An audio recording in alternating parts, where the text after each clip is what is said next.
Okay, questions from the audience as well. Louder? Louder. Okay. Can you, how's that? Can you hear me now? Okay. Good. So I would be very curious to hear Aviva say something about all the archival material that was in this film. Where do you even begin to look? How do you organize it? Well, first of all, it's really good we did this film in 2017 to 2019 because a lot of the CIA or OSS documents, you understand the slip, are declassified.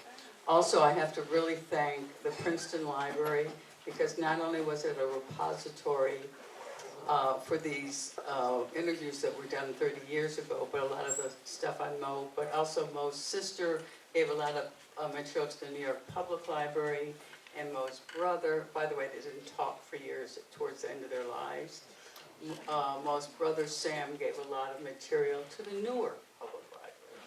So, you just, because Moe is Moe, it's not, he collected a lot, but it was in different libraries and different material. And then for some years, sadly, he was befriended by someone who said he was going to make a film on him, but Moe died before this man ever did anything, and so did the man who was the collector, and he passed away, and his sons just started selling them online. So a lot of that stuff we try to collect. But, it's like a mystery. It's like being, especially when you do archival-driven films, especially someone like Moe, it's just uncovering and uncovering.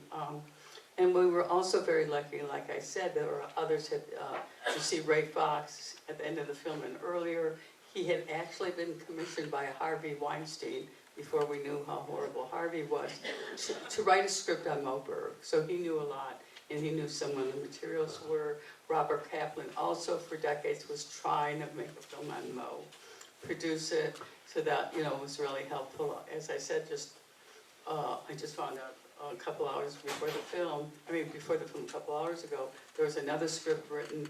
So it's a combination of, there's actually a lot more archival material than you think, especially photos, which of course is so important because you can do a lot. But obviously my MO, and this was the most pronounced use of it, there was not a film crew when Moe was spying.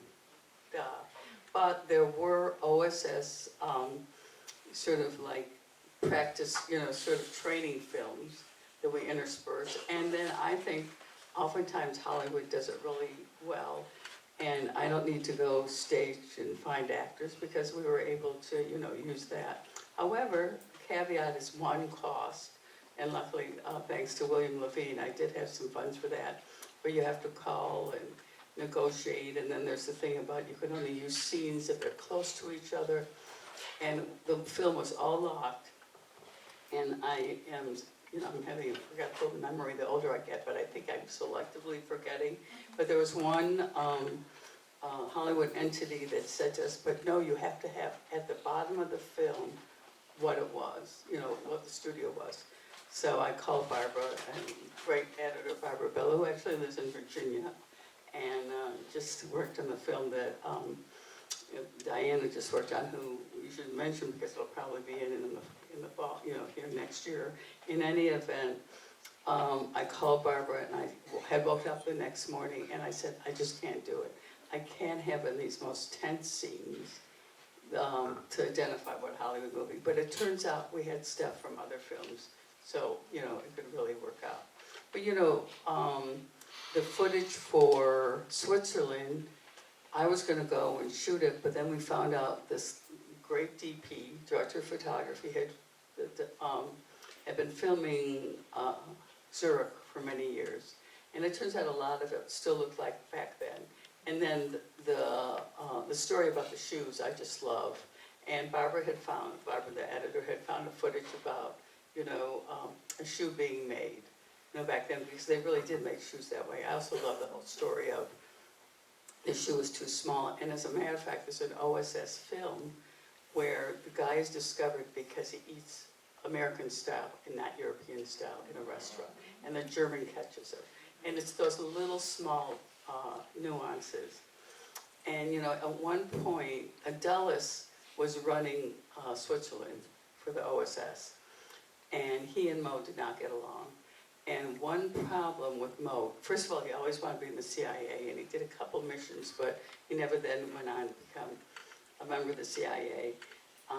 But they were hounding him about receipts, that he should have receipts. Now, excuse me, if you're spying and you're going from city to city, you're going to keep receipts, because the minute you get caught, plus he's an American. I mean, obviously today you could never have a baseball player who played for 15 years in major leagues be a spy for the U.S. because, of everything on social media.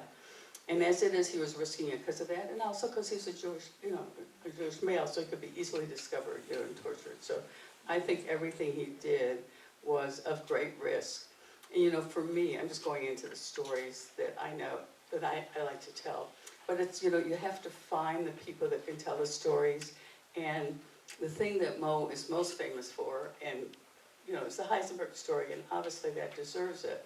Although, of course, the great irony is the best German scientists who knew nuclear issues were Jewish. So the fact that Germans were anti-Semitic, to say the least, at least in the beginning, it was just that, they had escaped. But I wanted to find, Ferry, and find out someone who could talk about him. Well, it turns out I went to the wedding of my cousin's daughter, and I go to one of their family friends who I've known 3 years, and I say, "Hey, Art, I'm making a film on Moe Berg." He says, "Oh, Paul Ferry's a fellow businessman. I'll give you his number."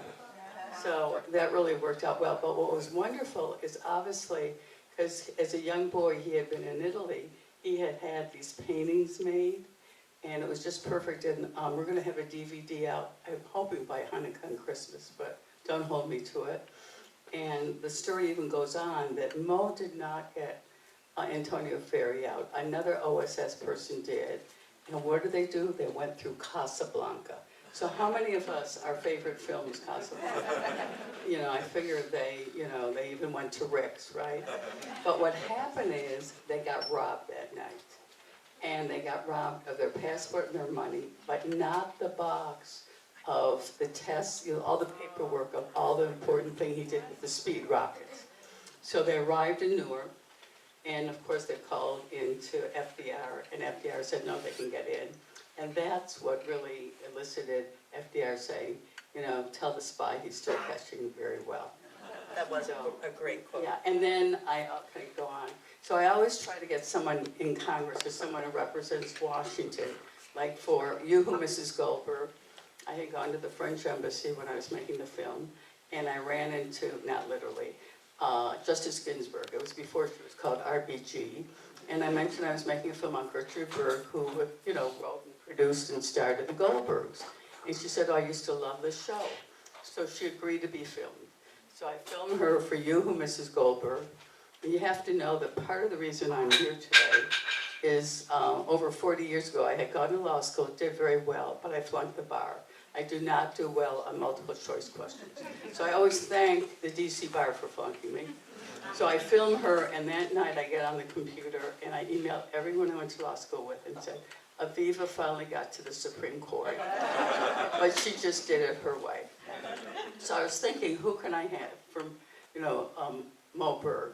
And it turns out that socially I run into Ed Markey and his wife Susan Blumenthal, and he is the most Michigan crazy Red Sox fan. So when I mentioned Moe Berg, who of course played for the Sox and coached, he said fine. However, it was just the week I was going to film him. The last interview, we were trying to lock to get out this summer. And of course, he had just introduced the Green New Deal. So getting him was a little precarious, but we did, and I'm really happy we did. He added a lot, definitely. Yeah. So are there some questions from the audience? And if you know anyone in Massachusetts, make sure they vote for him and not the young Upton that's trying to get him on power. Anyway, yes. We have time for some questions, yes? It was a wonderful documentary, really well placed, nicely done. Question, why do we not hear from Moe Berg in his own voice? Perfect question. Well, and Angela, Did everyone hear that question? Why do we not hear from Moe Berg in his own voice? don't forget to give a big shark to the film. Okay, so what happened is, we're gonna have it in a bonus feature, it just couldn't make it to the film. It was literally true, ever Mo went, and you know, before while he was a player, sports writers used to love to write about him, and afterwards he had this free all-time ticket to go in, to watch games. He mostly went to Mets and to Yankees, and you see his line, you know, the last thing he supposedly said is what the Mets do today. So people kept on hounding him, saying, you have to write an autobiography. So finally, he decides, okay, he'll meet with someone. So he went to meet, I don't know if it's an agent or someone in the publishing industry. They sit down, and the man, very ill-informed, says to him, well, Mo, tell me what it means to be in the Three Stooges. They had the wrong Mo. Well, knowing our Moe Berg, he is so insulted, he gets up and he walks out. And this will probably be the closest to a biography, you know, full-length autobiography that you'll ever see. And it's just really a shame because there is that great essay he wrote, and you can look it up in the Atlantic. I keep on forgetting because they promised me they'd run it, and I was hoping maybe. But he never gave any other interviews or any other way to get to. But not really hear what his he voice. did. No. No. Yeah. Yeah. Before social media, I mean. The only other thing we have, it'll be on the bonus features, is him talking to some young boys about how to hit. I assure you, if it had been there, I would have. You would have found it. Yeah. Well, I don't know if I found it, but I would have used what I found. Okay. So I think we are out of time. We need to turn the theater over. Thank you all very much for coming. Yeah. Take care.